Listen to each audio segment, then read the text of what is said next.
تزييف الواقع. الجدل اللاهوتي في بيزنطة حول جنس الملائكة وحرية أوجلان في الغرب كانت أهم مكتسبات الكرد ومنجزاتهم في الربع الأخير من المئوية المنصرمة، ووفق المعايير والقوانين الدولية هي تأسيس حكومة إقليم جنوب كردستان رسميا. ولو سارت الأمور على نفس المنوال لغرب كردستان بداية هذه الألفية وأصبحت جزءا من سياسات المجتمع الدولي، آنذاك لا تم كسر سلسلة أقدار الكرد ولا أصبحت قضيتهم تتسم بسلاسة وقدر من السهولة، غير أن هناك مخاوف جدية تحيط بغرب كردستان وتطلقه. فتهديدات أردوغان الأخيرة في الثالث من تشرين الأول هذا العام: سنذهب بأنفسنا لتظهير أوكار الإرهاب بسوريا إن لم يتم الوفاء بالوعود المقدمة لنا. وكذلك تقييمة وزير الخارجية الروسي لافروف بشأن الغرب عندما قال: المسألة الكردية هي في الحقيقة قنبلة موقوتة تهدد الشرق الأوسط بأكمله. فكل هذه التصريحات تؤكد أن الكرد سيمرون بأيام مظلمة حالكة، أي أن شيئا لم ينتهي بعد وليس مستبعدا أن يبدأ من جديد.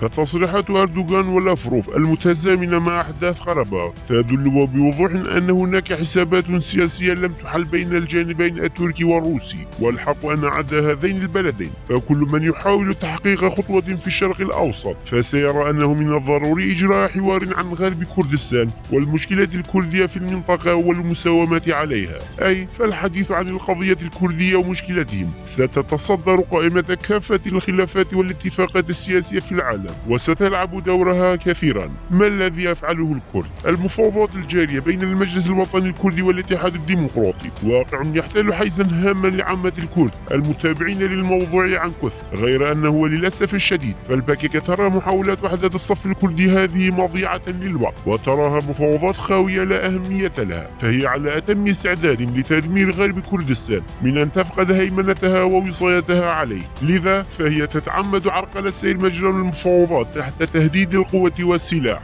فقبل كل شيء هي لا تسمح لغرب كردستان بالارتباط بواقعه الحقيقي، فحملة أوجلان تسير على قدم وساق. فيقول أردوغان: ينبغي تطهير سوريا من الإرهاب والقضاء على المنظمات الإرهابية فيها، توازيها في المسار أنشطة وممارسات الشبيبة الثورية التابعة للبكك في الغرب من تنظيم التظاهرات لتحرير أوجلان ورفع صور أوجلان خلال التظاهرات في مدينة ديركي على الحدود التركية. فما دلالة هذا بحق؟ نعم، انظروا بأعينكم، فهناك منظمة إرهابية، وكل هذا لتبرير الغزو التركي لغرب كردستان وإضفاء الشرعية الدولية عليه. نعم، فاحتلال الدولة التركية ومراسمها الإمبريالية حقيقة واقعية، فالدولة التركية قد بنت وجودها على فناء الكرد وزوالهم، ولا علاقة لهذا بأردوغان أو أي حزب آخر، بل هي مرتبطة بالكود السري لوجود السياسة التركية. فهذا الاحتلال الأزلي لم يكن بهذا المستوى من الهشاشة أبدا كي ينهار أو يزول بهتاف يحيى يحيى، كما أن حرية كردستان ومقاومة الفاشية التركية عمل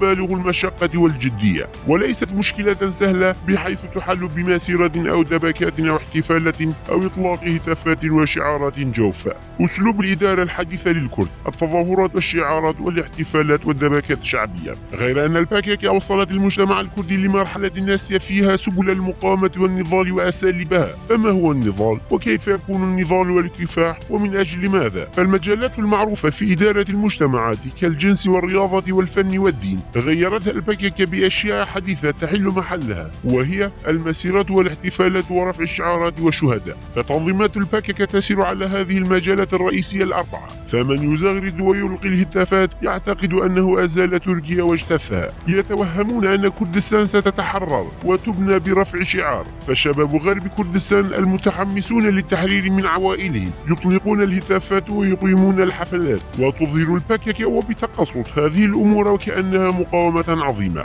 فيتم إهدار هذه الطاقات الشبابية الجماعية وتتحرك للقنوات التي تريدها البكك. عدا هذا فإطلاق هتافات يحيى آبو لا ينفع الغرب قدر مثقال ذرة، ففي عفرين صرخ الآلاف من الجماهير بمثل هذه الهتافات، غير أن هذه الصرخات والشعارات لم تنجد عفرين ولم تجديها نفعا. انشغال قساوسة البيزنطيين بالجدل حول جنس الملائكة في حين كانت القسطنطينية تحاصر. ينبغي على المخلصين من الوطنيين والقوميين الكرد الصادقين التحرر من هذا الواقع المؤلم والمرير، وعلى كل من يصبر فعليه أن يحدد أن هذا الواقع واقع مخيب ومخادع. يقال عندما كانت إسطنبول تحاصر من قبل السلطان العثماني محمد محمد الفاتح عام 1453. كانت القساوسة البيزنطيين يشغفون بجدل اللاهوت لا طائل تحته حول جنس الملائكة، ما أدى لانهيار قسطنطينية على يد السلطان. والعبرة من هذا المثال هي مدى النتائج المأساوية للواقع المخادع. والآن يسير غرب كردستان على نفس المنوال، فتنظيم المسيرات من أجل حرية أوجلان كجدل القساوسة ستفقدنا وتضيعنا من حيث لا ندري. فهناك هدفان رئيسيان من تحشيد البككة للطاقات الشبابية في الأزقة والشوارع،